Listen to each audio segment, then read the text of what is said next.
Is this thing on? Oh, you know what? Ah, snap. I should have put my headphones on to test it out real quick. We know the rules, don't we? We're not noobs to this. Is it going out?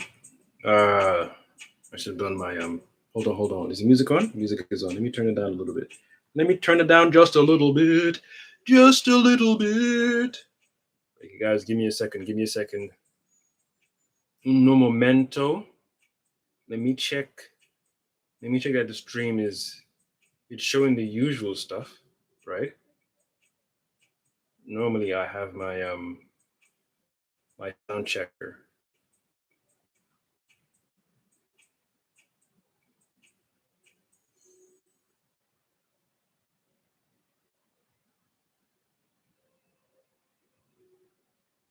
Is the audio good?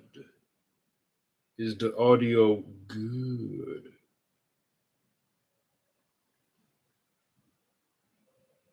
You know what? I should have plugged in my headset. So you're gonna have to give me a second. But before we begin, before I get extra excited, greetings, everyone. It is I, your one and only host, the Cosmic Jedi. Welcome back to my channel. Thank you for joining. Whenever you guys watch this live, it's been a while. It has been a long time, and as the title suggests and the thumbnail suggests, we are going to talk and then talk about Alien Romulus. Yes. Apologies, I haven't done a review in such a while. I've been busy. I've been busy. I assume you have been busy as well. I don't know if this thing is it working so far? It's got me in shot, which is cool. So I mean to move to the left or to the right? I think I'm good. I'm good here. But let me just check that the audio. I think I'm good. I'm good here. But let me just check that the audio is coming out well. I don't know how to do this. Do I do this on the laptop or should I use my phone?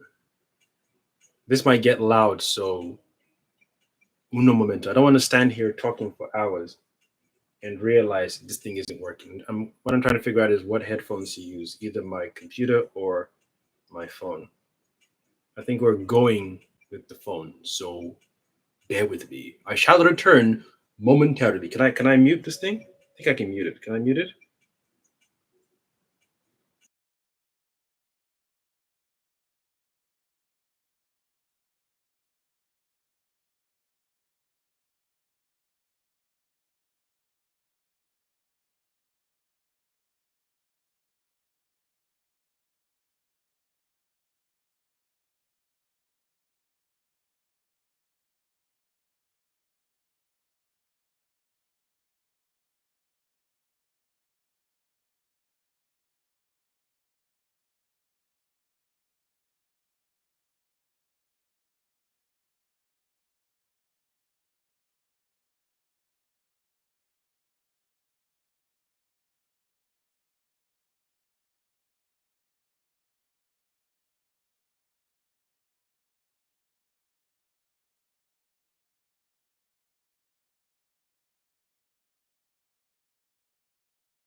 I believe we have returned.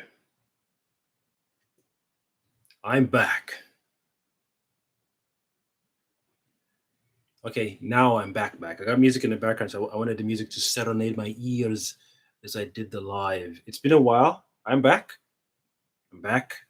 I've returned. I trust everyone is doing well. This music is not that loud, is it? Is it bleeding through the microphone? It's not. It's doing just fine. Just fine.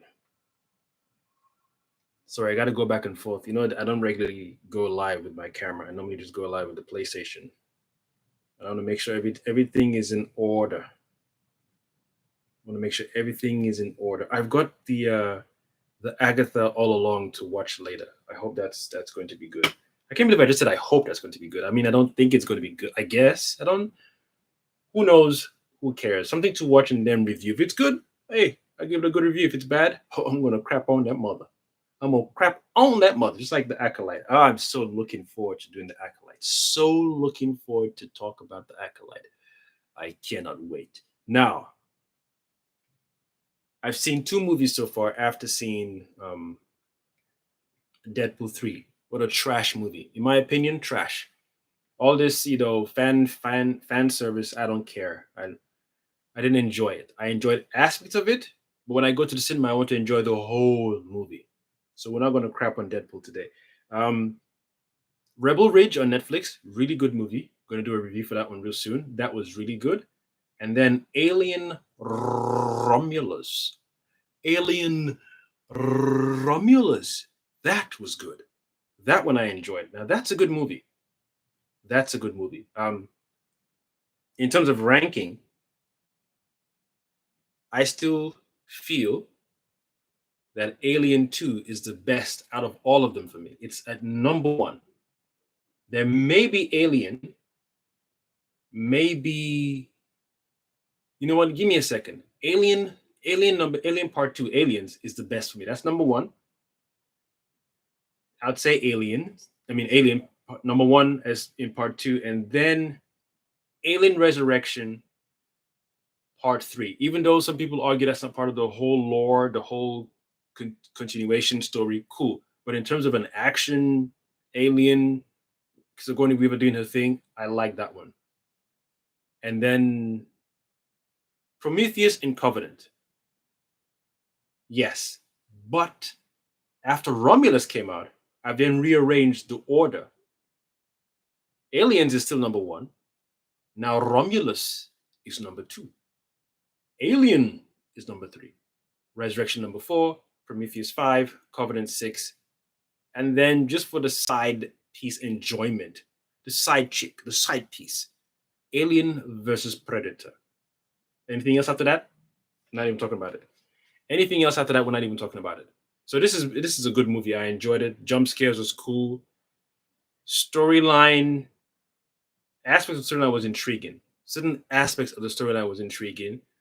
Characters, MVP, the black guy. The brother that plays Andy, the android, MVP. He's acting, yo, that face thing he does every time, it's like his eyebrows are permanently, slanted, both of them like this. It's always this concerned look on his face. Always there's a perplexion. There's a face of processing information, but mainly his face is always like, I don't know what to do, Ray. He's acting, woo-wee, on point. On point. Even the scenes where he's been rebooted and reset, that whole, they did a good job on this movie. I'm going to give a list of things I didn't like and a list of things I liked. Let's do it that way. First of all, let's do the list of things I didn't like. I might bridge back and forth into what I like and dislike. Bear with the brother. It's been a while, so bear with me. Bear with me. Things I didn't like is the age of the characters. When I did a trailer reaction, I was like, I hope they're going to be more characters involved in this. Their teenage age thing, it didn't do it for me. It did not do it for me. I like the world they're in. I didn't know. I thought they were on Earth. When I saw the trailer the first time, I thought it was based on Earth and they go into space. Then when I realized that the ring, they were on a planet where it's got the asteroid belts, right? So I was thinking, well, that cannot be Earth. What what Wayland has done and what other is it other companies? I don't, my brain's all over the place. I don't want to jump too much. I'm definitely going to do a second and third, maybe second and third video, just to break down certain aspects of the movie that really piqued my interest. As an alien package, as an alien movie, for sure, it did its job. Definitely did its job. This one I'll rewatch it again. Just like Aliens, that's a movie I can watch over and over again and not get bored. It's literally on my list of rewatchable movies from the 80s and 90s. Like Terminator 2. What? Get bored of Terminator 2? Get tired of that shit? You must be crazy. You must be crazy. So I didn't like the age. I didn't like that they were the age they were. It just felt like teenagers to me. Then there was one character that had a little issue with them. I don't know if I'm shouting because the music is in my ear, so I don't want to project too loud. There's one character that had issues with AI, the android thing. So it's like this anti-AI, anti-robot, anti-iRobot thing. His thing was too much. You're just waiting for him to get his comeuppance. You're like, oh, I can't wait for his ass to get ripped apart. I mean, not like that. Not what she said. Not what he. Nah, never mind. I was like, they rushed they forced his character. It wasn't organic enough. You only felt for him, and he gave a backstory as to why he doesn't really trust androids. Any synthetic machine people, he doesn't trust them. That backstory made sense. It kind of felt like the reason a robot would give in the iRobot movie when Will Smith's character was given. Yeah, he kind of felt like Will Smith's character, but a lot younger. So the story, I was like, I can see why, but you're just pushing it. You're doing too much. So that means if you fell, if something tripped you up now and the aliens grabbed you, I wouldn't rush to save you because you're a douchebag. His douchebaggery was too loud and too high, too quick. They didn't let it simmer small, Put it on low heat, medium heat in the back burner, not the main, fire burner. Too quick, too early. Softly, softly, calm it down. Calm it down, Don't let us just dislike the guy like that. Let's feel for him some more, When he just is like, oh, just when we just need this thing. He's like, you're referring, even me, I wouldn't refer to any. You don't need to tell a robot that it's a robot when it knows it's a robot. You're being too obvious, my guy. Bring it back a little bit. Calm down. Calm down. It's a beautiful movie, but him, I was like, I can't wait for your ass to get messed up. You be the first one to go too. The others is like, ooh, it's a shame. And I like the way the movie gave us the reason as to why they ended up on the astronomer. Anyway, the spaceship is called Romulus, and one half is called Romulus, the other half is called Venus. So I like this the reason the movie gave us for them to end up there.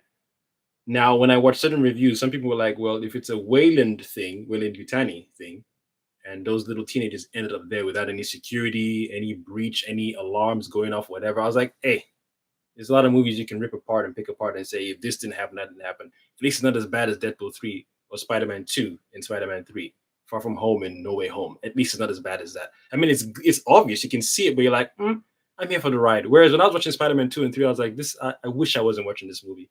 I wish I wasn't experiencing this movie. So I can let stuff slide. And then the hibernation period for the xenomorph itself, that one I said, you guys are pushing it. You expect us to buy that reason? Nah, I don't know about that one. But again, hey, I'm coming from a fan's perspective of the movie rather than someone who knows the lore in depth. I know the engineers. I know the different types of xenomorphs. I didn't even know there are different types of xenomorph. It took a friend of mine, Blade Zero, on Instagram to let me know. Oh, there's different functions and different types of xenomorphs. Like there's a whole clan and stuff like that. I had no idea. I just thought it was the queen, laying eggs, face huggers, and then xenomorph. That's it. Obviously, face huggers hug and impregnate, and then chest burster phase. But still, I just thought that was just the whole phase. Not that there's a whole phase for different types of xenomorphs. Like in Alien versus not Alien versus Predator. In Alien Resurrection, there was a scene where the first time the aliens broke out of the confinement when they were both fighting with each other and they were planning which one they would take out. They took out one of the alien, and then the acid melted through the hull. And then when one of the doctors came into the room and looked through, one of the aliens grabbed its head. The first time I saw that, I was like, "That's weird. That felt like a human thing to do. That didn't feel like a xenomorph thing to do." When you see your target, their teeth just comes out and into their skull or you whatever. But when they grabbed them, I was like, I didn't understand that one till I understood that some of those xenomorphs are the ones who grab human beings, sticky glue them to the wall, and then place the eggs in front of them. Because I always wondered how they ended up in that, you know, um, environment where all the eggs were laid out. I always thought to myself, well, they don't have human beings. That so who's placing the eggs? Then I thought, okay, maybe it's a queen laying the eggs, in front of all the human beings. And if so, who is throwing the, web sticky fluid? Who is doing the whip? Like, how are they all getting stuck to the wall? Till I realized, okay, my friend told me that some of those xenomorphs have that ability to just mucus glue people to the world, to the wall, to the wall. That made more sense because I just thought it was just one xenomorph that was just causing terror wherever it's at. So now you're saying there's different stages and different types of xenomorphs. That makes more sense. But this one now, when they introduced that the xenomorph has a very super capability of cocooning itself, even in the harsh whatever realities of space, I was like, you guys, you push that one, Sha, because this is supposed to be in between Alien and Alien. So this story happens right in between Alien and Alien. So I was like, okay, in fact, when I did the trailer reaction the first time, I thought this was supposed to be after Covenant. So I thought it was part of the spaceship that Michael Fassbender's character was on, and something happened to it, and it just ended up in space floating. And the planet that they were supposed to go and terraform didn't occur or whatever. I actually wanted to see that. I actually wanted to see what that story looked like when the spaceship lands on the planet, and then well, don't you want the humans to be fully grown because you don't want them in yeah. So I wanted to see how long it'll taken for the xenomorphs to start doing their thing on that planet. Only I don't know if Ridley Scott is still carrying on with the Alien Covenant story after, or he's just doing the reboot or soft reboot or whatever it is. The fact that he did this and then fit it in between um Alien and Aliens, I'm cool with it. It was a cool experience. I liked it. I enjoyed it very much. The face huggers, yo, them dudes did not play. Them dudes came to party. Them dudes came to party. Face huggers were not playing about. Face huggers were on point. Face huggers said, "Yeah, we here to kick your ass." I thought those guys were scary in part two, right? There was like one or two shots where they would launch, but in this one, in Alien Romulus, yo, they were moving like rats and cats. I didn't know they could move so fast and so agile and nimble. They were jumping walls and like, yo, so it's just that whole. I love the way they're built. Like any means necessary, they gotta attach themselves to a thing. I wonder how that would work. How would they latch themselves onto a horse, for example? Like, are they specific with the beings they latch onto, or is it anything goes? Like they can't do that to a you can't latch into a rat, right? It won't work. It won't because the rat is too small. It has to be a very big rat. So is there an inbuilt mechanism inside them when they're hatched, right? Do they go for anything that moves, or do they know what specific there program within them to say it doesn't make sense to latch into a rat? We got to latch into a rabbit or a bigger animal like a cat, for example. Um, and this movie let me know that these guys can survive. Like if you keep him well, they were in in a frozen state. So I've always wondered their lifespan. Like if you have them out from the egg, like what's their lifespan outside of that egg thing? 2 days, 3 days, one day, 5 hours. Nah, them dudes are like, yo, we straight chilling, fam. Just waiting for y'all to come through, bruh. Come say hi. Just want to give you a hug. Just a little snuggle. It's a little warm hug. And the design is, I don't know who sat down and designed these guys, but yo, they're filthy. There's some scenes that I was like, that's some corn stuff right there, man. And it's major corn stuff. It's even in the trailer. I was like, yo, you guys are extra. And there were other scenes where I was like, that's somebody's coochie, right? I don't know where, I don't know where Alien and Predator have this weird female anatomy thing going on. And I don't understand where that's coming from. I don't know why, unless it's us projecting, we're the ones thinking it is. But when you look at it, you're like, that's a yoni, that's coochie. It's nothing. It's not. It is. It's you. And then there's a little part where it's like, okay, that's a phallus right there. but yo, some parts even made me like, ooh, that's just messy right there, man. Maybe I should look away a little bit. It's turning me on, you know. But it was a cool movie, man. Some scenes I was like, oof, you guys are stretching it.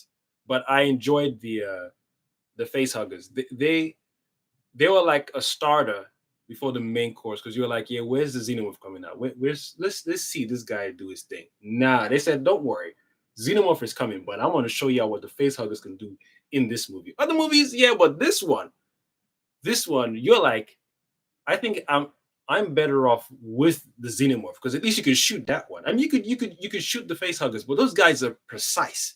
They're relentless. And remember Andy's character, the android, was like, or they can't see, but they can sense you by heat, your body temperature, movement, sound. I don't know about smell. I don't know if he said smell. I think so. If you're, I think there was fear.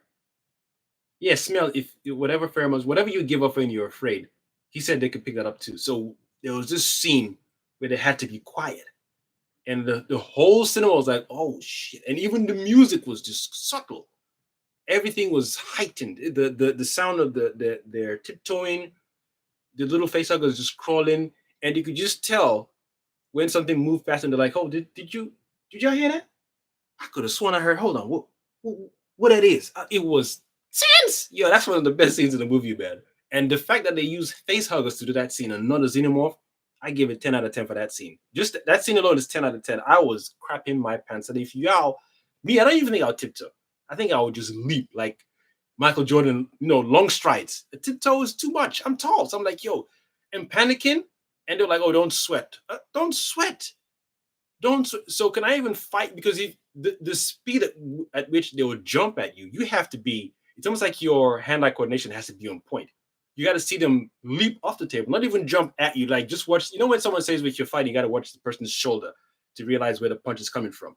You have to even watch their hind legs or whatever back legs or however way they propel themselves off a base to lunge at you. That scene was tense, and the things that occurred after, yo, yo, yo. I love the reason they gave us in the movie to say this is why these kids, to me, they're kids, teenagers, whatever, they're still young. That's why I prefer the age of the characters in Alien and Aliens. As someone even made a comment on my trailer reaction video that if you roughly gauge the age of the new characters in Romulus, this similar to the age of Sigourney Weaver's character in Alien. I was like, no, then no, these are grown folk. Those guys were practically grown up to be parents. Maybe Sigourney Weaver's character was slightly younger than the other dudes on the spaceship, but no, they were grown because they didn't look like they had any records on the xenomorphs and the experiments, except when it came to certain characters they encountered. But aside from that, they had no idea. They just went on the spaceship to retrieve certain things for specific reasons and then dip out. And then the more that they said it was a very simple plan. We're gonna go in, get this, and go back home. Each time they were just talking, I was just looking at the camera like, no, they're not. That's not gonna work. You think it is, it's not gonna work. So I just love the way it's like, oh, it's a simple plan. And even the main character's like, you sure? That's it? He was like, yeah, that's all. Yeah. Oh, we just need Andy to help us because they need Andy to go through the spaceship because he speaks mother and whatnot. I think they already mentioned it in the trailer. But yeah, it's a pretty cool movie, man. Yeah, I'm definitely looking forward to seeing it again. And now it's some things I want to really talk about because there's some level of hubris in the movie by a particular character that I thought I want to really sit down with that. This idea of humanity and the this lust and desire to say mankind is built for the stars to explore other galaxies and planets. No. Hmm? I don't agree. For some of you, maybe. When you say mankind and then you group all of us in this narrative that you've come up with, I find it very strange and disrespectful, to be honest. Some of us are comfortable in our little homes as long as it runs well. We're comfortable in our spaces where it's not too tight or compact. It's sufficient for us. It's beautiful. It's our form of or our idea of perfection. We're not saying everyone should live in little homes or in big homes. Wherever you live, how you've built your structure, your space of your sanctum sanctorium, and you're satisfied, it serves you and serves your family, everyone should be able to have that easily. But when you say humanity wants to travel to the stars, nobody wants to travel to the stars. For what? And when we go, what are we going to do there? Replicate? Rinse and repeat the same nonsense that's on here? Are we good? I think it should be a planetary lockdown from some other aliens when you see a human being trying to, or a group of human beings trying to explore Mars. Shoot their spaceship down. I'm not kidding. I'm not kidding. Those aliens would be so highly advanced where they were able to sense. Oh, snap. I didn't even know someone's in the comments. My bad. Because I got disconnected to the laptop. So did I miss a comment? Oh, Pro Last Media was good. What's popping? Thank you for joining, man. Much appreciated. I thought the human engineer xenomorph hybrid was. Oh, that's you're spoiling it, bro. You are spoiling it in now. You're spoiling it for these guys. He was alright. I wanted more from him though. I wanted more from him. I guess if they're gonna do, I hope they do a continuation from this story. I don't think you should just do this thing and it's a one-off. I want more from this story because this is a good reboot or a good soft reboot. God damn, pardon me. This is a good soft reboot, and I want more from this. I just hope that. Yeah, relax now, relax. I hope they can sit down and really pay attention to what they did on this one and say, "Yo, this is good. Let's step it up." This one was a good comeback because Romulus was a good start. No, not Romulus. Sorry, Prometheus. Prometheus was good, but they did too much with the engineer thing. Too much. I like how it's like this Romulus movie tied in almost everything in all the different movies except, well, the movies that mattered anyway. I imagine Aliens, you could say Alien Resurrection, Covenant, and then Prometheus. It's like it brought in different aspects of each and every one of them, combined them into one, and it worked. It worked. I think the whole stalking thing that they did in Alien, they replaced that with the face huggers. So that section worked because it felt like Alien. Whereas Aliens, there was still the stalking element with the xenomorphs as well, but they were like, we're on your ass now. You're in our neck of the woods. We're about to mess you guys up. So I like that whole tense action as well because like they combined the stealthy or the slow reveal thing or slow tense scene with the face huggers. Then they set it up with also the action tense scene again with the xenomorphs, but they merged it with the face huggers. So that way, when the xenomorphs came onto the scene, you already peak. And those guys too, they had their own element of tension. But I feel the face huggers did a great job. They did a great job with the face huggers scene with the tension. That was just because, like I said, once you're dealing with those guys, because this is the first time you're figuring them out or you're encountering them, newcomers, right? You've seen what happened to one or two people. You're like, well, I don't want that thing on my face because they're just there. You don't know if they're dead or alive, but I don't want that to happen to me. So you're just on edge. Whereas a full-grown xenomorph, you already know about its acid. Yeah, that's one thing. You don't want it to get close to you. So you're going to be doing your best to keep it at a distance, right? And then if you're in space, rather than being on the ground or on the planet, it's a different story entirely. You got to be very, very decisive as to how you attack it. If you shoot at it and it docks or it moves out of the way in time, you're blowing a hole through the space station you're on or whatever it is.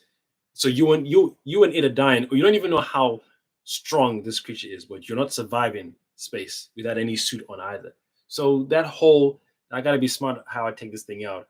I like that, but at least you can still deal with it nonetheless because it's 6 foot something or 6'2", 6'3". It's big. It's in my face. I can see it. I can shoot at the legs to maim it or stop it from chasing me. I can, you can do. There's ways you can attack it. With the face huggers, because it's the first time encountering it, even though you're first time encountering the xenomorphs, that's a human size being I can do stuff to. Maybe cut at it or hit it with a hammer, something. Just basically you have a 50-50 chance. The face huggers, nah, if you don't know how to resist, because it's strong. That dude is giving you a bear hug. Like, Just a little smooch, man. Just come a little closer, little closer, just a little closer, dudes. Even I was like, yo, I think I would rather face off. I'd rather have a face off with a xenomorph. Face off, no. Especially if it's my first time encountering. I'd rather the xenomorph because at least I might have some gear. There might be something on board. There might be a canister that if I throw at it, it'll just break and freeze the xenomorph. So that way you can shatter it into pieces like Terminator 2. But there might be some hot liquid I could throw, something. There's just gotta be something. There might be a laser machine on the spaceship. And if it's like, yo, if I die, you're dying too. So I'm gonna cut you and the whole space station open. So I'm lasering your eyeballs out or whatever, or your whole guts open. So that one I can tackle.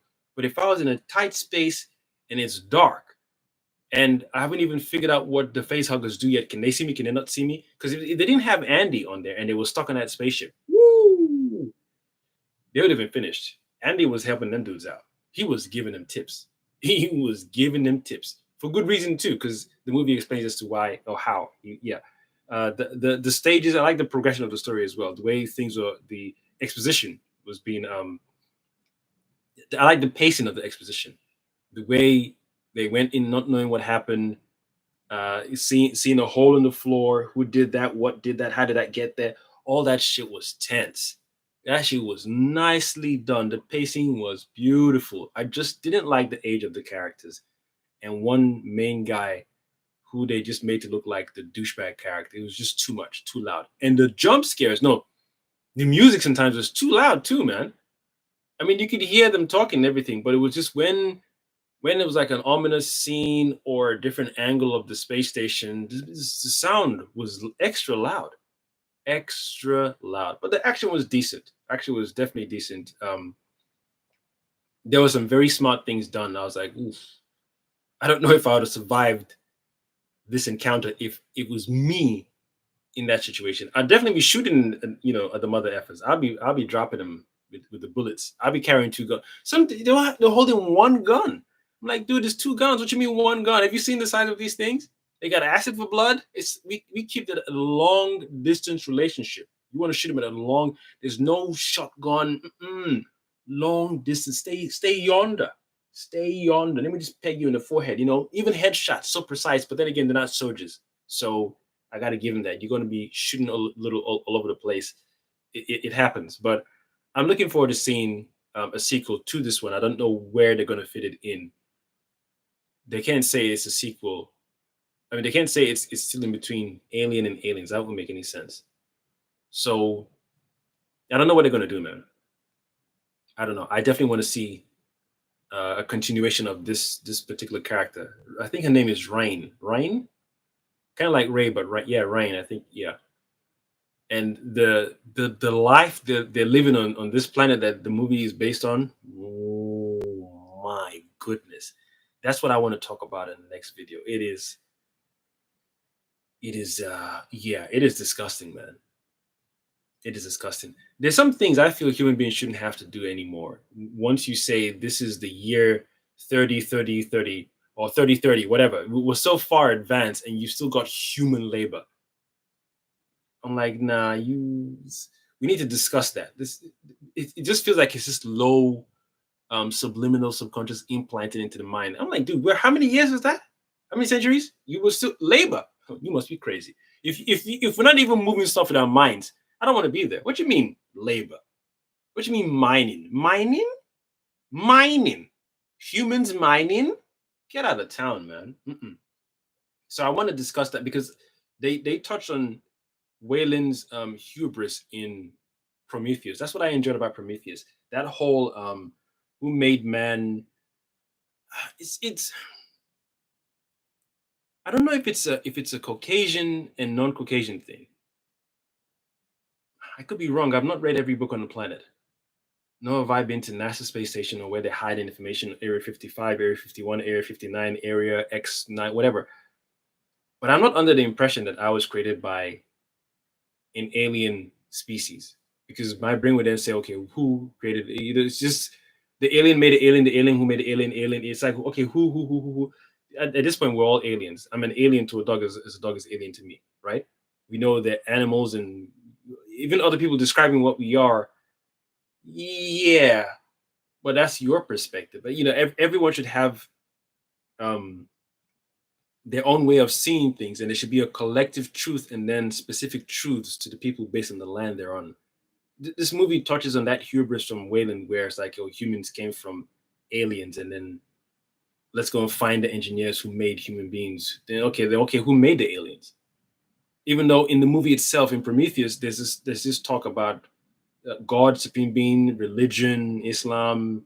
There's a little hint at Judaism, and that's one of the parts of Prometheus that I enjoyed. It's just when it kicked into the whole discovery of the planet and when they went onto the planet, and there were things that were just in your face, like you shouldn't be here or you shouldn't be here for too long.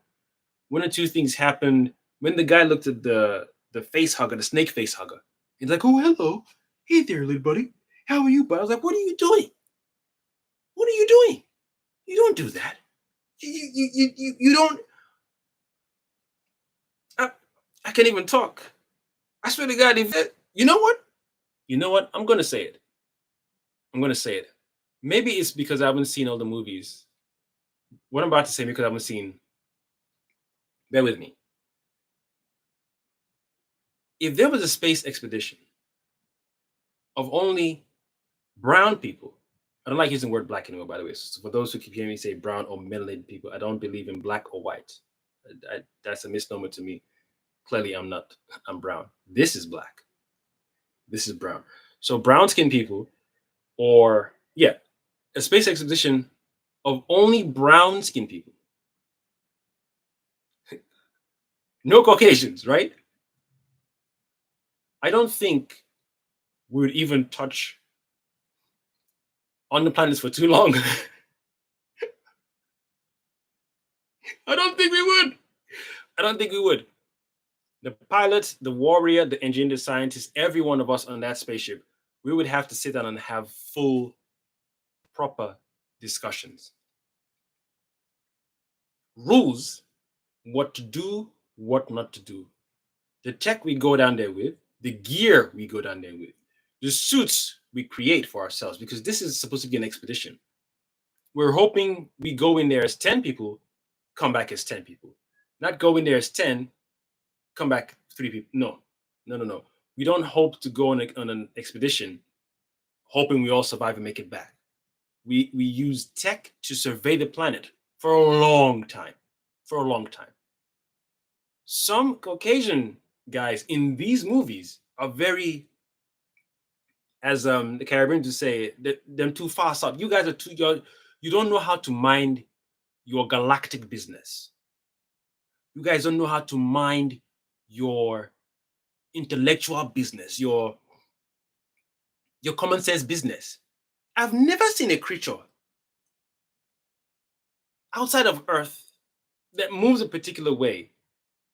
When these guys landed on Prometheus, nothing was moving. They enter a room, the whole place is changing, and then they see something moving. If I see something moving, are you mad? What? My guy, I will beat Usain's Bolt record. I repeat, I will beat Usain Bolt's record. I'm outie. And if my other brown skinned friend don't, we're in sync. If I see him run, I'm going. If I see her run, I'm going. It's not, what are you running from, Love? What is that? Oh, it's quite lovely, is it? Hello, buddy. You're right, buddy. Can I get a little cuddle, buddy? Can I get a little? Why you mad? Have you lost it? What? This ain't Earth, son. This ain't no rabbit. This ain't no cat. This ain't no kitty cat. Dude, we're not even on Earth. I repeat, if there was a space expedition full of brown-skinned people, we would not touch the planet until we had rules set correctly. The suit to be on point. Yo, I'm running nanotech.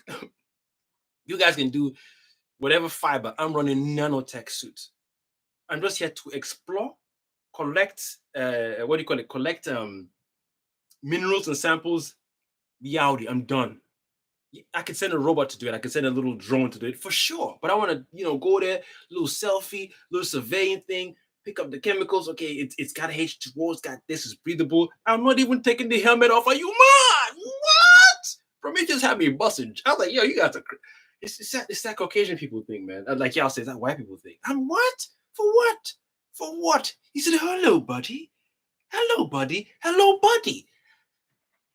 When you walked into this space, nothing was moving. There are rats here again. This isn't Earth. So you can say it moved like a rat. But we, the viewers, saw it. It moved like a snake. Yo, nothing was here when we got here. We even had this, that ball that was just, there was a hovering ball, like these little hovering orb drones they had mapping out the whole place. That's sexy right there. That's what I would own. Everyone was have 10 each. On my expedition, everyone has 10. In fact, that's standard. In fact, you know what? Rephrase. 20. 20. On board, 20. You're going with you, all 10 of you on your belt. It must be 10 must be working. If I hear you have 9 and 1 is faulty, you're not even on my team. Please sit back and relax. Everyone, when I say 10 go in, 10 come back. Not 10 go in and 9 come back. Where's the other one? Oh, you're taking a leak. You're pissing on the planet. You're peeing? This ain't no kindergarten. I'm asking everyone, have you had your quickies? You made love to your partners? You had your sexual session? Cool. Have you had breakfast? Have you pooped? Everything that is possible to come out. You puke. If you are one of those people who can't stand the sight of blood, you can't be on you be on the ground floor. You can't be on the ground floor. You can. I don't want you messing with my team. You can't be on the ground floor. I just can't have you on my ground floor team. I need 10 to go in, 10 to come back out. What she said. So I don't have time for any, where Jason at? Oh, he doing a selfie. If you're not even with squad, I kill you myself. I'll be on the spaceship levitating. You'll be like, hey, you forgot me. Forgot who? Piaka, I finish you there. I end you on side. This is my squad. You're messing with people's families, man. This is someone's husband, someone's wife. I can't have you guys mess. No. Mm-mm. We got to be in sync. Prometheus had me think you guys are loco. That's why certain alien movies, you might have 1 or 2 brown skin characters, and the rest is just Caucasian characters doing the usual. Unfortunately or fortunately, you do need 1 or 2 Caucasian characters like, oh, what is this? Put your face right dead center to an egg you've never seen before. Even when in Covenant, when one of the characters said, "Oh, I have a surprise for you." He's like, "What is it? What surprise?" Go just look into it. Look into it. What is it? The orb? Is it a space? Is it a crystal ball thing? Can I see the future through this? And he did this dead center in your face.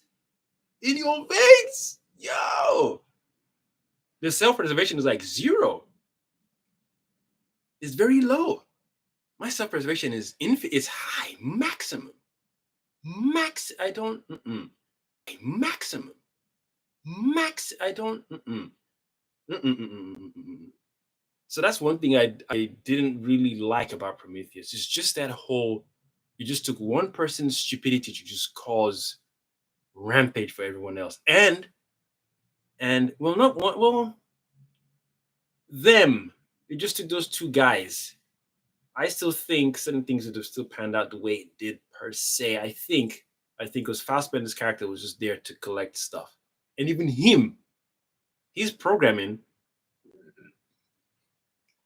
pardon me, I find his programming interesting because in Alien, the first movie, when they were all delegating, do we go to the planet or do we go to that place where we're hearing the signal coming from?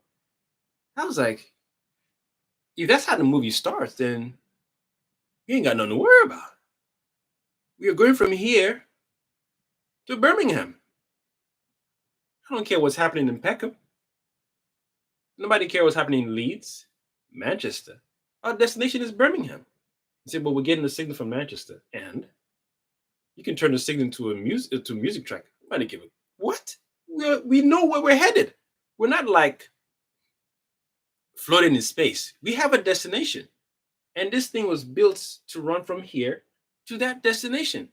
And now you're talking about there's a signal in Birmingham. Nobody. Okay. Oh, cool. You could turn the signal down, the device letting you receive it. It's not sending to us per se. We're just picking it up. So when we're done heading to our destination, another spaceship will come here, wherever it's going, we'll probably pick up the same signal. Cool. You're not gonna tell me it's picking up our, let's go and investigate. Then when the AI dude said it's part of the Wayland thing to still go and check and explore. I think they did a vote. I don't know how Ripley lost the vote, but there was a caveat. I think it said it would dock them their pay. And I didn't even pay attention to that because I now, even as I'm saying it now, I'm realizing that that was an element they wove into Alien Romulus as well. There's this whole servitude thing. There's two things at play. This servitude thing, this servitude with people on these planets, and then the Wayland Yutani hubris thing, where we've been alive for so long as human beings, we're just terraforming planets. That fascinates me, and not in a good way. I don't understand how you can just be where you are and just think, yeah, we need to be on Mars and just, I guess, set up shop, another Apple store on Mars. That'd be dope. And then another PlayStation 5 that's expensive, or PlayStation 5 Pro. We're just on Mars doing. Is that a? Oh, oh, it's windy, dude. I just saw a tree move in a way that I thought people, not even people, like something was out, dude. If you guys could see, I can't even talk. If you could see what I'm seeing right now,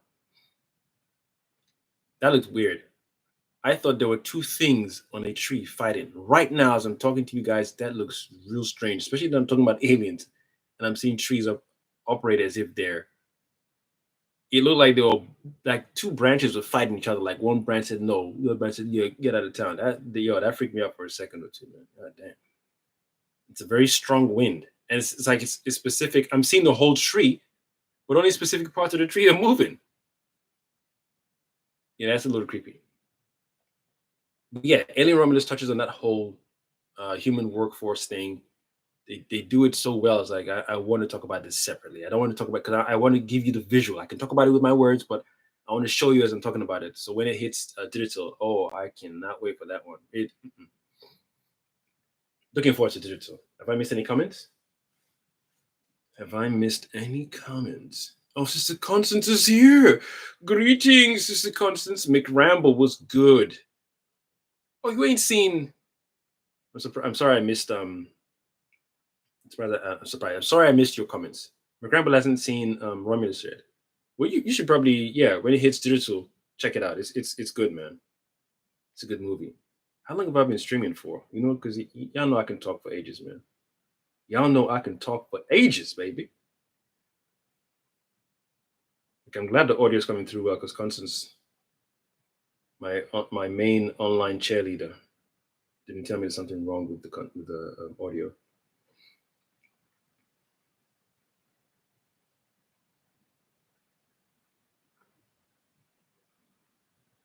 Hey, can we have it as a pet? Exactly, Constance. See something moving. Can we have it as a pet? It's such a weird thing. Such a strange. It's strange to me, man. It really baffles me. So I don't know if it's become a trope, or this is a real thing that is in some of their psyche. That, where they say sometimes the director or the story, elements of the director or the storyteller bleeds into the movie unconsciously, or subconsciously. I don't know where it comes from. It's such a strange thing. It's like the horror movie trope. Everybody knows. Oh, they keep saying it. If a brown person heard a sound in a room and they were next to a Caucasian person, we know who's going to investigate. We know who's leaving, and I feel it's innate to us. It's natural to us. Whereas sometimes it's shown as a weakness for our people, and a bravery thing for non-brown people. For Caucasians, like, well, we heard a sound in there. Let's go and check it out, buddy. Let's see what's happening over here. Hey, are you okay, Johnny? Johnny, is that you, Johnny? Hey, Johnny, Johnny, you here, Johnny? What? Johnny who? Bravo? John Wick? What? Did Johnny come here with you? Hello? Hello? Hello? Is anyone here? Hello? Anybody in here? Anybody? And you're hearing weird. What is that? You okay? You need some lozenges? Is your throat hurting? You need some water? Oh my God, you need some water. You might need to gargle some sea salt and some garlic. What? Leave! You own the house. Did you buy it? If it's your home, it's different. Like poltergeist. What? They're here. What? Me gone. The only way would kick ass is, like I said, if we had some New Orleans genes in us. Yo. And we bought the house. Talking about leave here. Pussy clout. Leave what? My yard this. We bought this house. Leave where? Okay, cool. You want to play? All right, we get our juju on. That's the kind of story I would like to see. Like Skeleton Key. That's a beautiful movie. Where you're not showing meek brown skinned people. That's a tough movie. Some people don't like that. That's a tough Skeleton Key. Check that out. I know I'm talking about Alien Romulus, but that's a tough movie. That one. That's how I'm like, yeah, that's how you do it. That's how you do it. There's another one with Loretta Jones. Is it Loretta Jones? Shiza. The brother in the Oof, I can't. I could Google it right now, but it'd be I think I should Google it right now. Oh, I think yeah. I want to, but it's just gonna take a while to sit down. No, I won't. Probably put it in the description. I can't remember the name of the movie, but that was a good movie where you know magic was used against magic, and somebody used the same magic that's in the vicinity. The only difference is someone was misusing said magic, and the other person said, "You know what? You can't misuse my magic against me because you can't use my magic against me because you're misusing it." So it's like good versus evil, righteousness versus unrighteousness, and that's a solid movie. Skeleton Key is still there for me, but in terms of using African voodoo or African magic, I like that other movie as well. It was done well. So that whole trope of if it was a Caucasian person, he or she would just go in there, or they always fall down when they're being chased and whatnot. I don't know. I don't know how they're built. I don't know if it's a subconscious thing that keeps getting put into these movies, or it was just a thing that someone experienced one time, and in the first horror movie ever, they put it in. Like when Freddy's chasing somebody, they always fall down. And we as brothers and sisters watching in the cinema, like, no, I'd have legged it a long time ago. I'd have been out. I would have been out. Hey, you okay there? Leave this place. No, it's my house, buddy. I bought this. Be gone. I'm out. Like The Grudge. What? The Grudge? There are things you can't even tangibly touch and kick ass, but they'll be kicking your ass? No. You should have even sent me a text. Don't come to this house no more. I would have listened to you ASAP. What? You even had time to message me on WhatsApp? iMessage? Nah. You gave me your name? You're a demon from the ninth circle of hell? Appreciate the heads up. We outie. What am I tackling? What am I doing? What do I write a last what? No, like Ghost. No, you guys have been here for a while. I'm new to the game. Talking about leave this place. Hell yeah, you should have. Thank you. Let me go and talk to my housing whatever real estate dude and get a refund on this. What? And then they wouldn't even tell you, or sometimes they tell you, oh, 10 families died and 10 families died here. Oh, you should have said that at the start. I'd have been out of here. Deuces, refund. Quick. Don't talk too much. Refunds. Sign. Oh yeah, quick. What? No. I think I'm curious to see what that future looks like when you have intelligent characters on a space expedition and they're met with alien challenges. What does that maybe that's why Alien just works. Maybe that's why they did this one in Romulus. Maybe that's why they chose to give the characters to make the characters a little younger. Obviously inexperienced. It makes sense. But same thing with Ripley. Ripley in Alien and Aliens was inexperienced, the way she tackled xenomorphs in part 1 and 2. Same thing with what's her name in Terminator? Sarah Connor.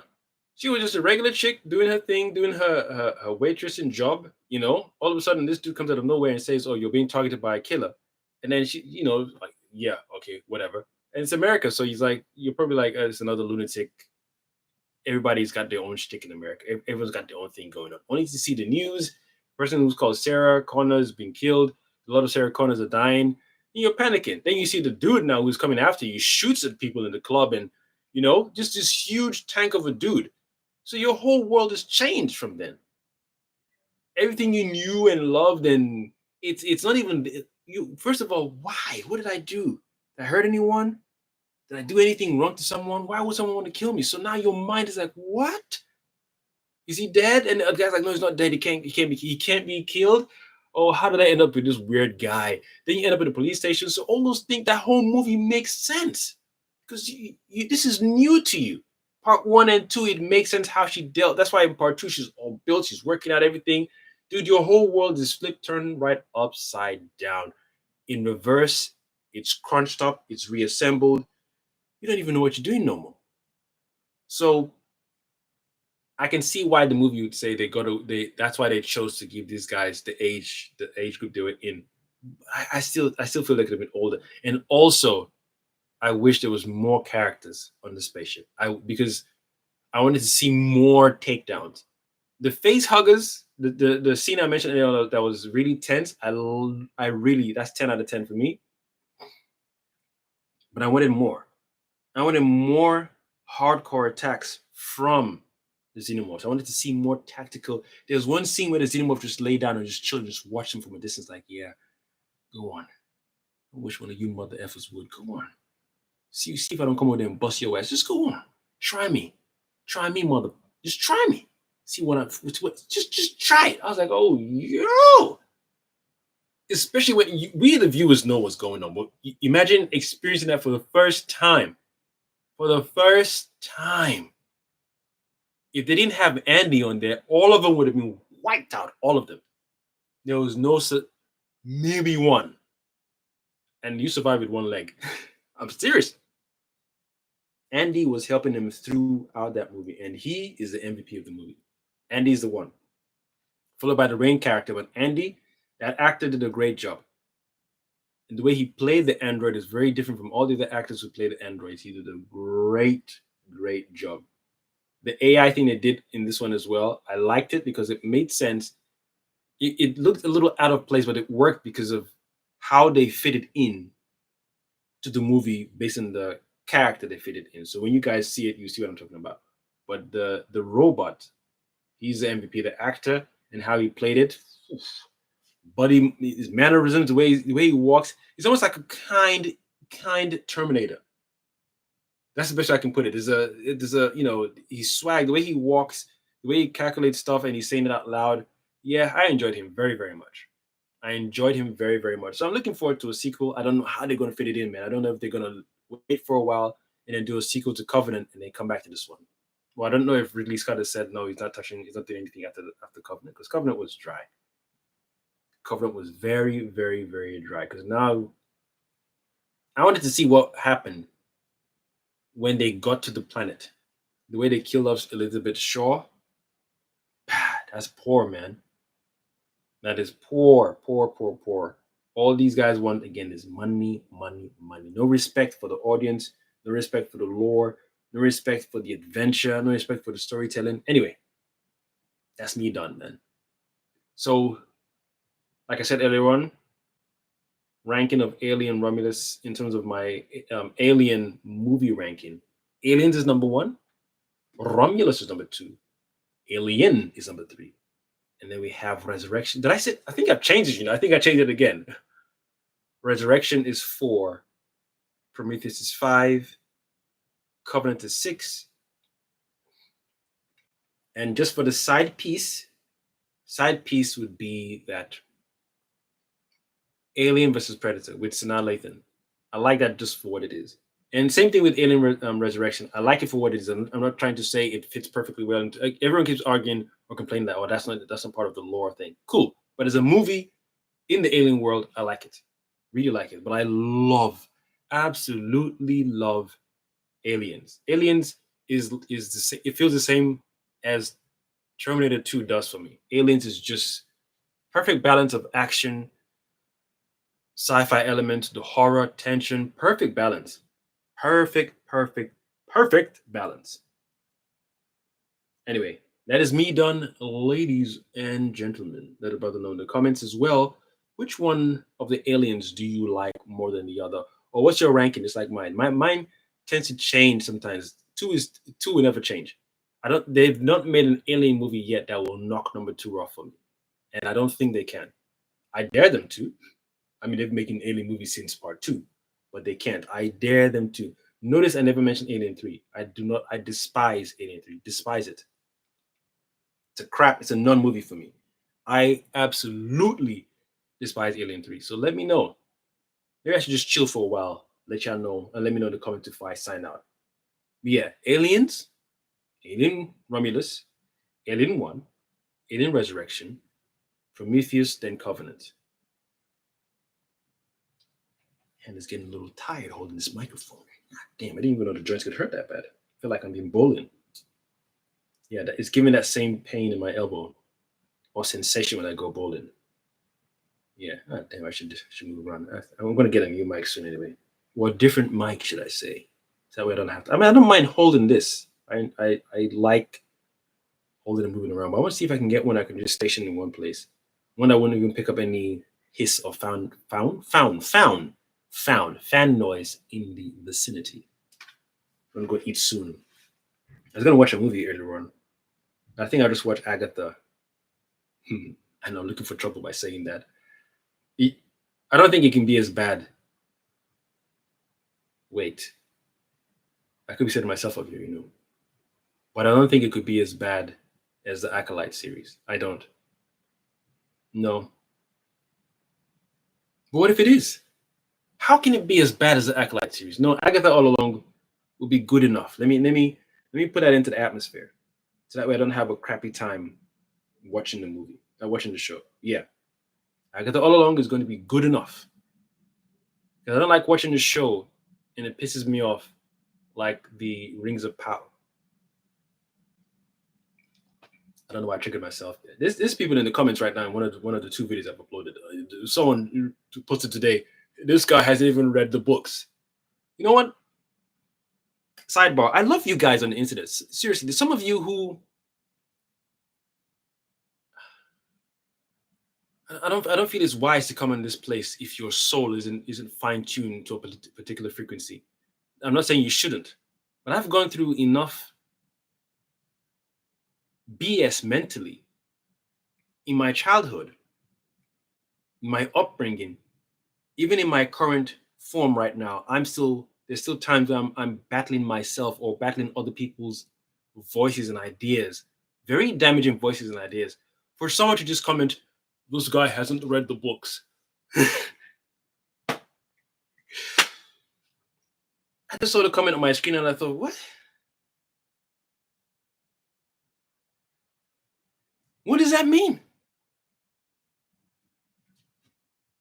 What does that mean?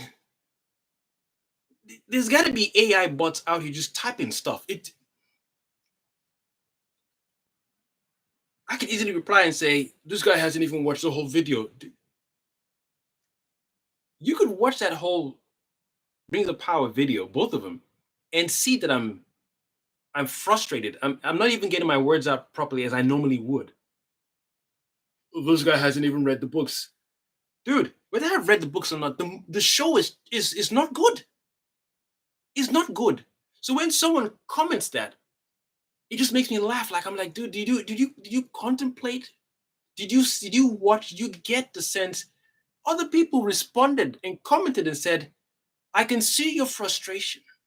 Not only that, they have deviated from the source material. So after those comments, there's about two or three. When people have made those comments, it even shows you didn't read the comment section. You just came and just said,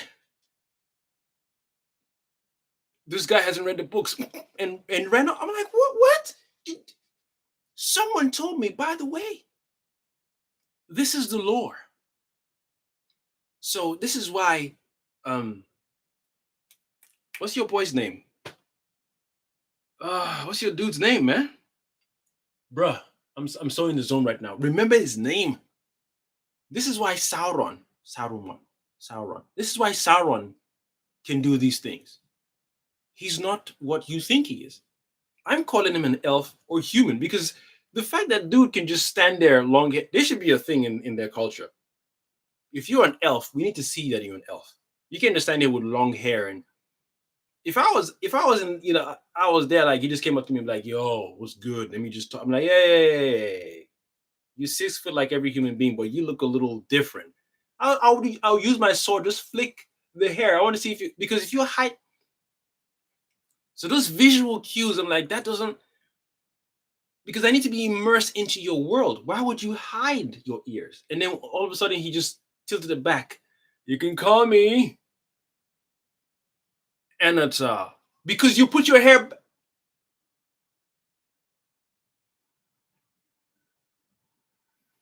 I can just about see Constance laughing right now. People be busting. I could be wrong. That's what she said. The busting part, not the wrong part. He flicked his hair back. His attire changed. He's all fresh and clean. The wound he had healed. Unless I missed a scene where the lady who spoke to him at the gate took him indoors and she calm down. And she stitched up the wound. Maybe I missed that scene. But he was dirty. Did he even have a shower? Did he have a wash? He didn't wash, did he? I don't think he had a shower. Your boy went in there to get the wine glass out to celebrate something. Then all of a sudden he just disappeared. He was shocked. He turned around and the wine glass dropped. People were like, "Oh, that's symbolic because it's wine and you don't wait." Whatever. Then all I heard is voice, fire, fire, fire. And then dude comes out of the fire. He's standing there. His attire is changed. He's clean, fresh. Hair is back. So he was called William before. Now it's called me Tony. Is that how you tell? Is that how it was in the books? So someone gave me 2 lore descriptions in the comment section. And I'm reading the lore in the comment section. And I'm playing back the scenes from the 3 episodes I'd seen and comparing it to this lore that I read. I would like to see what this person in the comment section wrote. I would like to see that show. How is someone who has not been in the studio before, who doesn't work for Amazon, I don't even know if how has he written more tantalizing things in the comments of my response video to how crap this show is, and yet the show has done nothing. Maybe my ADHD is make just bear with me, man. Just let me wusa. I don't know. My brain couldn't. I can't even talk. My brain couldn't fathom how I'm watching a show. I'm like, this show is not doing a good enough job. Then someone else even commented and said, "Oh, you can't expect the show to be as good as the movie." No, sire. No, my good man, my good sir, my king, my liege. But people like to use these entrapment words. You can expect. You went in there with high expectations. That's why you don't like the movie, because you're psychic. Of course you are. You can read my mind. Yes.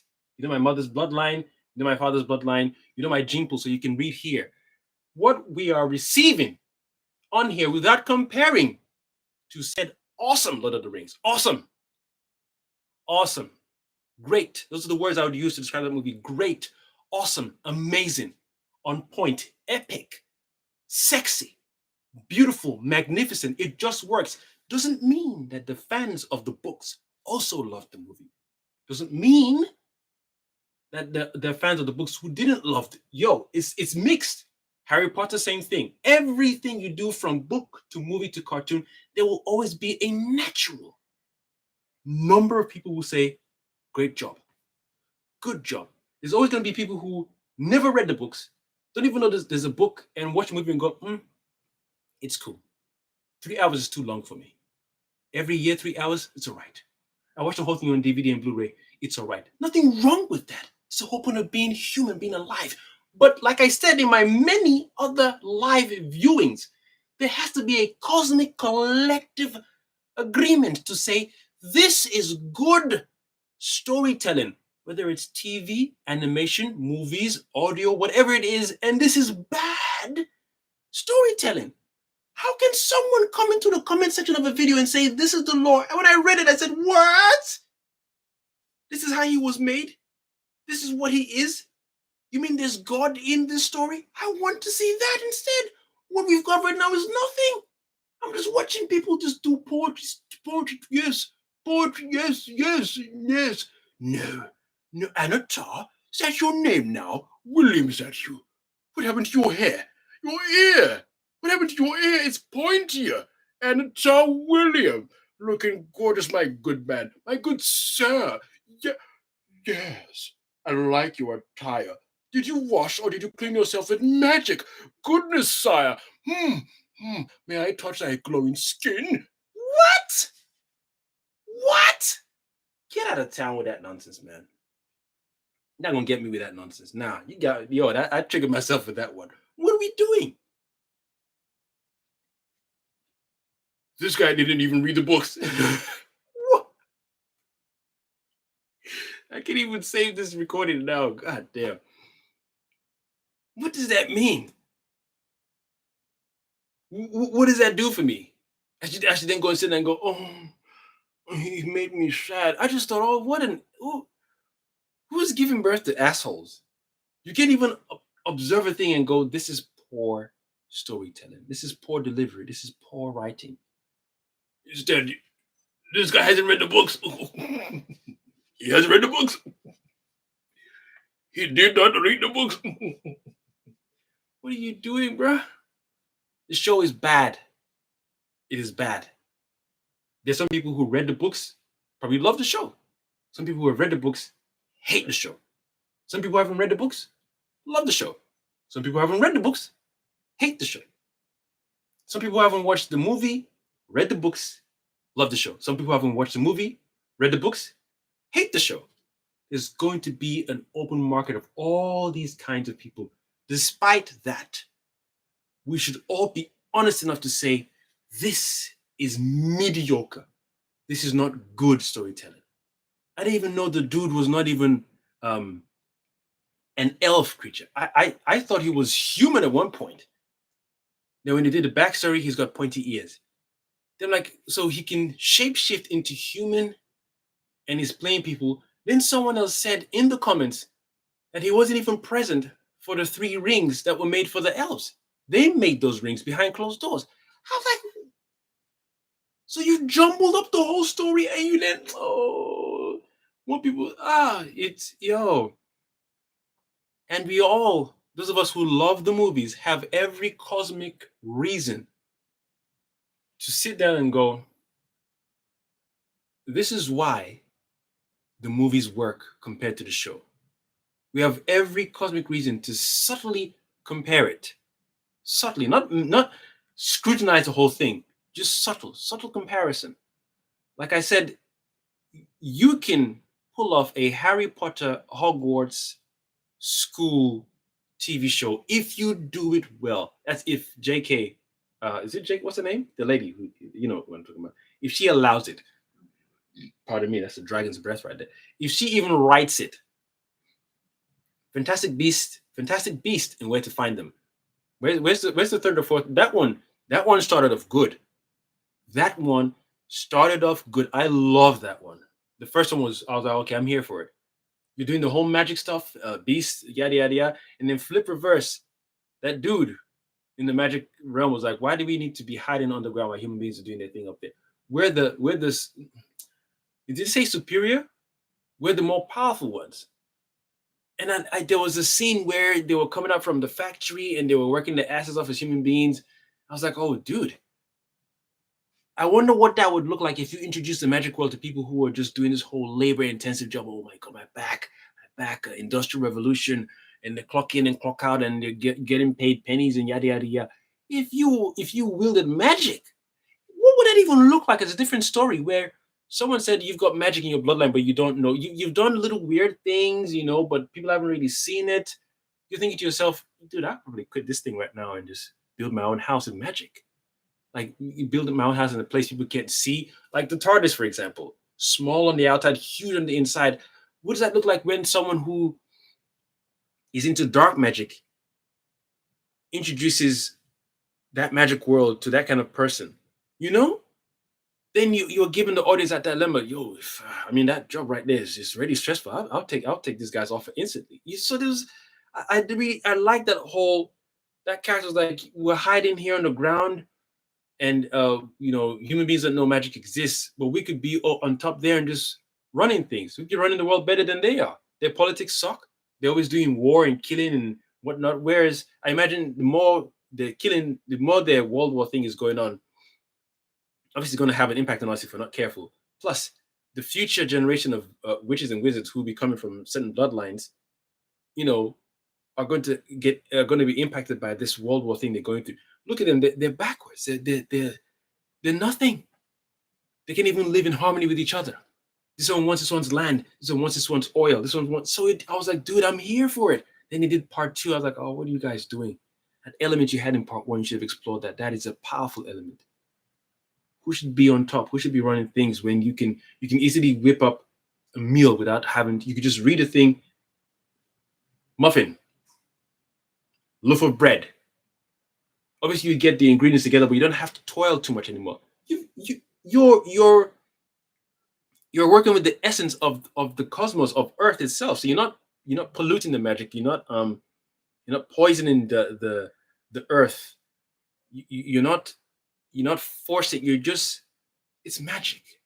Just wielding magic, saying grow. You're not forcing a tree to grow against its natural cycle. You know, you respect nature. It's going to take 9 months for this thing to flower. It's going to take this. You honor that. But other things, nature says, "Oh, I'm part of you, so you can wield this and wield that." You can even create grass in your own house, but don't mess with the grass outside for everyone else. Don't say I want grass across the whole planet to be purple. No, it is green for a reason. So certain magic, you say, no, we don't conduct magic outside per se on us to defend, to protect. Yeah, but to affect food and I think, and no, you do your self magic, yep. Your group magic, yep. Nature magic when you're cooking food for every other people, for sure. But when you alter the cosmic thing and say no, all apple trees or every tree on the planet should be only apple trees. Now you get your ass whipped for that one. So I wanted that movie to explore what does it look like for people who are having to hide from humans because they're afraid of magic and might go on a killing spree when you outnumber them. You can conjure up an idea in your head and whip it into reality and finish them. You're clearly more powerful than them. You can end war, end slavery, end starvation or perceived starvation instantly. That movie could have done so much, so much. So those kind of things you can explore really great concepts in the TV show from a world that's explored from the books / the movie. Some of us are introduced into Harry Potter via the movie. Not everyone's read the books. That's why I love Harry Potter and Lord of the Rings. And I've seen people who say, "Oh, the books are better." I'm not going to in the future read the books. I'm a visual person. Maybe an audio book, maybe. But I love seeing these characters come to life. Legolas, the story of I can't remember his name, the ranger, his broken bloodline. Those things I felt them. They touched me, man. I was very connected to them. Isildur, throw the ring into the volcano. You just got this power. You're like, dude, Sauron was a douchebag. What if I'm a different kind of king with it? It makes sense. But you can see how much people suffered just because Isildur didn't throw the ring into the pit. But you can at least see both sides. What if you wore the ring? I feel I'd do better. That's why even in the first movie when everyone was getting tested, Gandalf and then the proper depiction of Galadriel for me anyway. Proper depiction of Galadriel. So it's like, oh, why do you take the ring? So you can test him, So those things, those are lovely to experience, beautiful, because you're like, God damn. Imagine someone telling you this suffering everyone's going through right now is just because of this one person. So that one person, once you see their descendants, you just have this instant vitriol, anger and hate toward this person because of his bloodline. If your father hadn't taken the ring, if you threw it away into the thing, we'd be living better lives right now. So you was trying to be like, oh, it's true, man. Then you're worried about if you were tested the same way your father was tested, you don't even have enough strength. Because how many years has it been before you, or is it your father, your grandfather, the bloodline of the shielder, basically? How many generations after him? You might not even have the same strength and courage he probably would have had. And he just about got lucky when he cut off the ring in the first place from Sauron's hand. So that was just like a little, and so even that was like, good dude. Out of all the people who were fighting, it took you to do it. Yo, I know it. And even Elrond was like, I can't even pick up the ring. You're the one who took it off. So this is your not burden per se. This is your task. This is your time to shine. Just cast a ring into Mount Mordor. Is it Mordor or Mount Doom, whatever it's called? And all this nonsense will be done with. And Sauron's nonsense is affecting everyone. So even the ups and downs of human beings, yeah, they're a bit, whatever. But this is the time where Isildur could have be like, yo, everyone keeps crapping on human beings. I'm gonna show y'all. I bet I'm gonna show y'all. Boom, into the volcano. And then what? And then what, fam? That's what's up, cuz. Now put some respect on our names, cuz.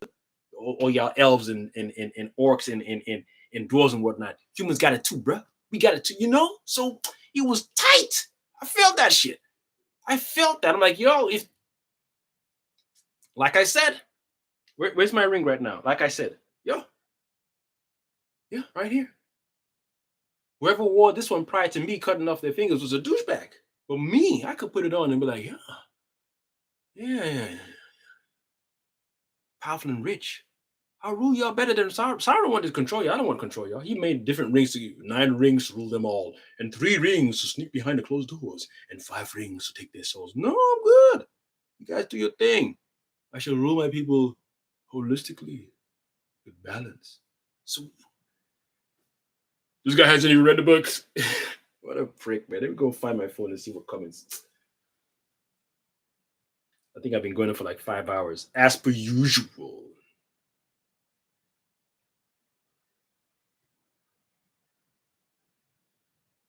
Oh, that's the brother who made the comments in the video. No, for real, how many hours is this? It don't matter, man. I missed y'all. You missed me. We here. So we doing now. Covenant was offensively bad. Wow. Covenant was offensively bad. Yeah, damn. Offensively, not even bad. Offensively bad. Yeah, Pro Media was the one who made the comments. Is it Pro Media made the comments? I think it's the one who made the comments in the Rings of Power video. Covenant was so bad that it retroactively made Prometheus worse. It's a good point. It retroactively made Prometheus worse. It's true, because you're expecting other things to kick off after Prometheus. Then you're like, so this is what we got? It's your fault. If you hadn't come along, we wouldn't be here right now. It makes sense. I agree with that. It makes so much sense. Because it's laughing, I still have to watch them. Oh, I'm sorry, Constance. I didn't even know Constance hadn't seen it. I didn't want to spoil it. But check them out, man. Let me know what you think when you see Romulus. Have you seen Romulus yet, Constance? You sure you finished? Like Alien 3. You like Alien 3? Are we even friends, Constance? You like Alien 3? Yeah. When I finish this live, I'm going to the DM, boy. After I eat, though. After I eat, because I'm hungry right now. I'm hungry. Your video review. But your video review isn't about the book. So, man. Nah, Constance, that's what I'm saying. It's like someone is saying, for you to enjoy the show, you have to read the books, which is stupid because I never read any Lord of the Rings books to enjoy the movie. The movie was gripping right from the beginning. I feel for Strider. Even when he picked up the sword, even what's his name? The guy Horn of Gondor. when he had picked up the sword and it cut him a bit and he dropped it and said, "Oh, the bloodline was broken." Everyone, man, that's a beautiful journey, man. That movie is packed with like heavy lessons. That is a beautiful, beautiful journey. You don't mess around with things like that, man. You don't mess around with things like that. Pardon me. I'm also bodyguard, not just moderator. I'm sorry I missed all these comments, man. These are priceless. I'm laughing. Was probably what I said for not laughing. Uh it was an advert for Herbal Essence, show where post storytelling.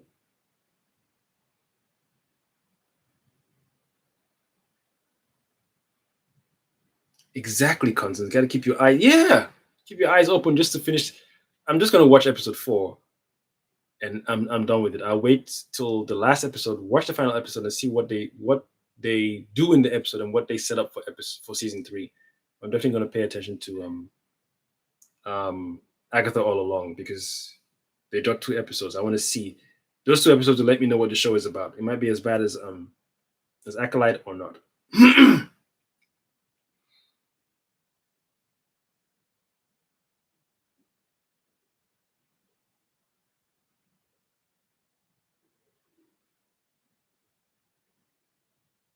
You said filling in the gaps. Exactly. And you shouldn't have to do that to any movie or show. You shouldn't be filling in the gaps for anything. Like I said, Pro Media did a great job putting the lore in the comment section. And when I read that, I was like, I want to know how.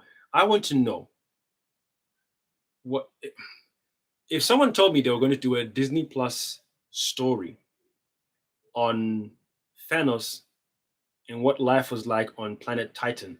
I'm there for it because you can. It sounds good on paper, but if you mess it up, because you can do that well, you can do it with the similarity of Jor-El when he was telling his people that Krypton is going to explode soon. Oh, silence, Jor-El, Mr. Science Man, such a smart. We're okay. You're fear mongering, Jor-El. You shouldn't do that. And then, hey, look what happened. Look what happened to Krypton. So I want to see. Not I want to, but that sounds intriguing enough. If you say we're doing a Disney Plus thing, just to fill it in between, the next thing coming up, that'd be cool. You get just Brolin. You need to get him back. You might lose the audience if you say it's going to be your younger Thanos, which means it's going to be a different voice actor. No, I think you need to get just Brolin and just de-age the guy. Then let's see how he. I don't know. Maybe he's on a conquest onto another planet, and he's just doing flashbacks as to how Titan. It'd be cool to see what Titan is. You know, it'd be cool to see the technology, the food, the way they live, religion, culture, tradition. Do they have any religions? Were they all smart? Were they all happy? How did Thanos become the planet conquering being that he is? Did his father do the same thing? Did his mother do the same thing? Or was it after Titan just got depleted? He said, "Oh, screw this." How did he build his terrorizing empire? Or was Titan the planet of warriors like Vitramites in Invincible or Invisible? Invincible, So you can pitch that, and I'll be like, yeah, it sounds good. It sounds good. I'm down to see that. But this show, Rings of Power, is look at what they did with We Live Time season 1. You can turn around and say, "Oh, the books are better," but the show is still a good show to watch. Slowly revealing certain things. Women have power. Women express their power a particular way. There were some elements where it's like, oh, the way they depicted men. But for all I care, there is a cosmic truth within all other cultures that predate man today. Meaning the culture in the north, south, east, west of every part of the world, there's a running theme of women were in charge a particular way, but they didn't misuse that power. They didn't sit on men and say, we're in charge. We're the ones that bring life into the world and everything is more feminine and masculine. So we tell you what to do. Harmony.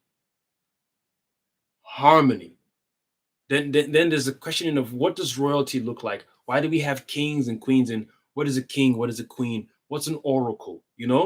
All of those things Where is it coming from? So Wheel of Time had a very beautiful way of showing these things per se, not in your face. So men bad, women good, not over your head, you know? Because if you're going to create a world like this, you have to immerse everyone into it. This is ground zero. When God or the supreme being made all of us, this is how it made all of us. You have to express, you have to make it clear.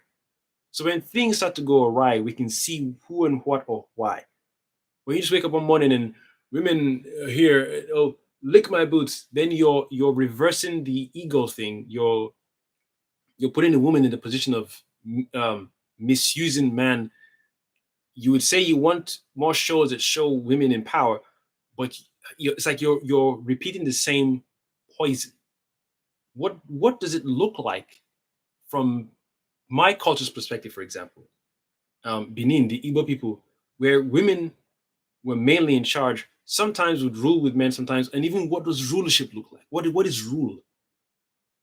What does it mean to rule? If you got cut and I took your blood and put it in a petri dish, you took my blood and put it in a petri dish, what does royal blood look like? When someone is a queen or a king, if I scan your blood, is your blood type different from everyone else's blood type? What is kingship? Why are you a king or a queen? Why? What makes your blood unique? Because your vessel is the same. You can talk to God. I can talk. So now it's like this favoritism thing. Your God sucks. If your God chooses you and choosing only you to talk to, not to us, that's some bullshit. Then that means God is a douchebag in your worldview. God is a prick. So all these things could be explored when you want to do a show about saying this is a world where women wield a particular power that men can wield, but women wield better, and men have to be culled, or is it culled? I think it's called. Is it called? There's a word for it. The men the powers have to be held down or suppressed a bit because they can handle that same power. So it's a cosmic power that flows down, but it works well with women than it does with men. Nah, Wheel of Time was a beautiful show, man. Season one. Season one. Season two was doing a few things. I was like, you guys, now it's like you're weaving in your own narrative. You know, what's your story about? Lord of the Rings, Fellowship of the Rings, beautiful journey. Reluctantly, this hobbit is like, you know what? For all this strife that's going on right now that we can see per se to end, all I got to do is take this ring from here to the mountain. Let's go. There's no private jet. There's no bicycle. There's no Hummer, no Humvee. Although some people who did review said he could have easily called the Eagle, those huge eagles, to just pick him up, go to Mount Doom, drop the ring. But the story still works the way it does. Maybe in the book there was no introduction of the eagles until later. Maybe. But if you really look at it and say, well, Gandalf could have easily called those huge ass eagles, pick up Frodo and his people, take him there, drop the ring, come back, movie done. But then you'd have had the beautiful experience, friendship with Samwise Gamgee, empathy, empathy for Gollum, sorrow for the Horn of Gondor. I'm sorry, man. Movies have the power to teach you morality, help you heal. The same movies have the power. Movies are the movies or TV shows are the mediums in which the story or stories have the power to heal, transform, improve, to better, or for worse. Who knows? Or to warn people, to make people think, to alter something that's occurring. You can see something occurring. Let me get the story out there real quick. So movies, yes, movies are the mediums which these stories are told. So I feel that's the secondary. The primary is the story. So if you don't have good storytelling, you can kick rocks. You can compare it to the books, or you can say don't compare it to the books. You can kick rocks. Rings of Power is not good storytelling. It's not good narrative either. Just watching things occur on screen and you're just rubbing your head like maybe I'm stupid or I'm silly. It's boring. It's trash. And here I am talking that it's boring and trash. I bet Agatha all along is going to be the same thing. But let me not project negativity into my viewing experience. Ladies and gentlemen, brethren of the Jedi, I shall bid you goodbye now.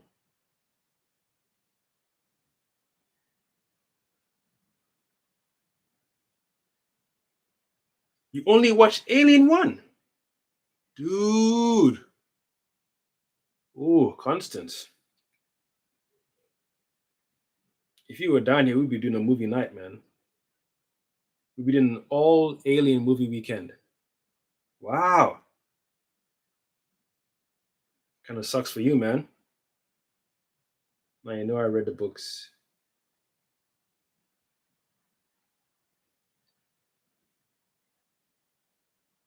Wait. Waiting to watch what with me? Be specific. Because I've already watched all the Alien movies this year, March. I watched it with a friend of mine because when we went to see Romulus, my brother, myself, and this friend Jay, we went to see it together. He was like, "You better not see." Romulus already made me watch all the aliens. We went to see went to see Dune 2 without him, and he wasn't impressed because we had shown him Dune 1, and he was like, "Oh, if you guys hadn't even shown me all these movies, I wouldn't have gone to see. I wouldn't watch them." You know, we're talking about movies to watch and movies that we feel he would like. He liked Alien, but loved. He liked Alien, but loved Aliens. In fact, I did it backwards with him. Funny enough. Well, technically, you could say I did it the correct way around. There's a way that the people who have done the movies, the the appropriate order into the storytelling. So I think we saw Covenant first, then Prometheus. Then I wanted to see Aliens so bad. My brother came in and was like, what are you guys watching? It's like Aliens. He's like, oh, you want to watch Aliens now? And he asked, which one did you watch first? I was like, oh, Covenant, then Prometheus. He's like, no, watch Alien first. I was like, dude, Alien is cool, but Aliens is the best one, man. So he was like, okay, let's see Alien first and let's see Aliens. I said, all right, fine. He watched it. I was like, oh, it was cool. But Aliens, and actually was fire. I was like, that's what's up. You have good taste, You have good taste. Some people, they prefer Alien to Aliens. Hey, to each their own. Like a very good friend right now, Constance, I don't even know how we're still friends, who just told me she likes Alien 3. Hey! I was bored and I watched this as a teenager. I was like, oh, this sucks. How could you come from that 1, 2 to this? It sucks. Boring. It's a prison planet. What? Nah. Alien 2 is ranking number 1. You ask anyone, they'll tell you Aliens. Quickly. So both of them, Alien 1 and 2, it just works well for me because it's this whole we're going somewhere innocently, we're on our way there, and then something is dee-dip, dee-dip. You guys hear that, right? Dee-dip, dee-dip. Let's go check it out. Check what out? Dee-dip. No, but in our contract it says we should check out any signal. Check out any man. Listen, it takes like what 500 days to get. So already space travel is nah. Let's just get there, man. And they're like, no, Wayland Yutani contract states if you don't, and then if you vote and if you don't do it, you lose. I think there's something about lose pay or you lose credits or units. So that already was like incentive to say, we're just checking out the signal. I'm not about to lose my pay because I want to get paid for this job. Makes sense. Beautiful, simple, impactful storytelling. Now, who made the alien? How did the alien egg get there? You don't really need to know that. You want to have that human element. Then it's like, oh, let's vote. Who who says we keep our destination? Yay. Who says we should go and check out the signal? Hey, okay, you outvoted. And then it's that human element of shit. This might not end up good, man. Who knows? Might even end up better. You might find some cargo there, some useful stuff, might even make your space expedition faster. So it's like a 50-50. But you don't want to have to detour because it's really a mission to get there already. So wow. Just wanted to go, even the whole you're in cryo, something happened to the spaceship, and then cryo just wakes you up. I love that because it's like, yeah, you can really rely on technology so much and AI as much as you can, but eventually you need that human element. So you can sit and program, wake me up when we get to the planet. But if there's little asteroid, little petals of asteroid stones just hitting the spaceship, the AI will be like, yo, wake up. Wake up. I know you said wake up, but when we get there, but something wrong with the spaceship. So those uncharted areas where you cannot predict. The machine would tell you if you use this trajectory and we go with the Earth's gravity and that planet's gravity and the moon's gravity and the sun's gravity and the sun's radiation. Yeah, but they're unforeseen things that sometimes will occur that your AI won't see coming. We just won't see it. And I love that. That's what makes all these space expedition and space journeys unique enough. Because you set a course. We'll go in there, sleep, and something happens. Oh, man, don't wake me up. It's like you wake up and think, ooh, we on planet Zuntar. Man, we're going to party like it's 90. What? Why are we still in orbit? We woke up like what? 10 years out of what? 10 years away? Oh, hell no. You know how long it is to take to prep this thing? So now you've already got that dilemma going on. Then there's a little leak somewhere. Or maybe it's anything goes, man. Anything beautiful storytelling. Come out here and say, this guy hasn't read the books. You jackass. Absolute jackass, man. Get out of town with your nonsense. I never watched Alien 3. I was being cheeky because you ignore comments. Oh, you cow. Constance, well played.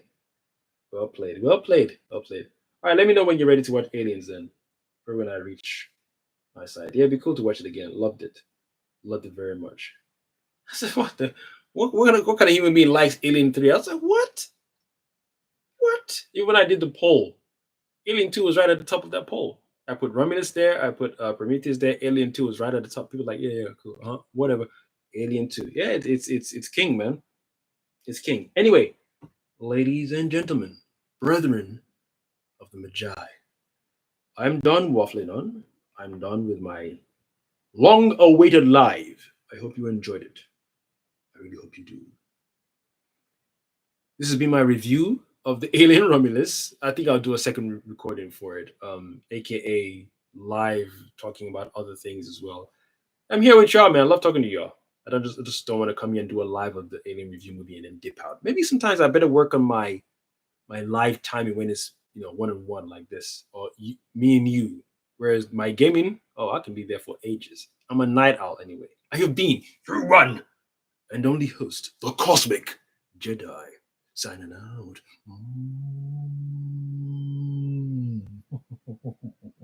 Yes, thank you for watching.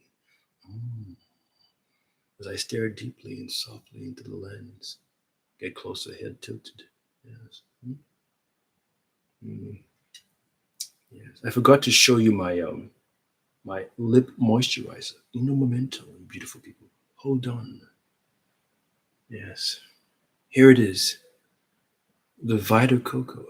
I always go local for Vita Coco. Yes, we outie peeps. Now, how do I sign out from this live? She said she likes Alien 3, but she busting jokes. Cheeky, Constance. We don't like that, Constance. I'll have your head for that. Yes. How do I end the live? How do I end the live? Stop sending comments, Constance. Try to cut the live off. What is she saying? Loco Choco. Ooh, Loco Choco Jedi. Loco Choco. No. But I like Chocolate Jedi though. Yes, Chocolate Jedi. Yes. That should be merch, right? That should be Chocolate Jedi. Cosmic chocolate. Oh, yes, like that. Cosmic cocoa. Ooh. Ooh. I thought you were supposed to be signing out, Jedi. You want to keep the life going, don't you, Jedi? Chocolate Jedi. Has a nice ring to it. Thank you very much, Pro Last Media. That's the brother, the dude who made the comments on the video and gave him the lore. After talking about this one he hasn't read the books. The show is trash, man.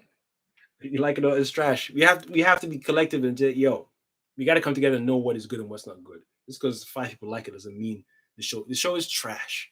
We're not saying the 5 people who like it are stupid, but don't run around, talking smack. We outie. Gotta find a way to cut this live. Because I gotta bend down and no, don't bend down like that. Filthy mind, you. Filthy!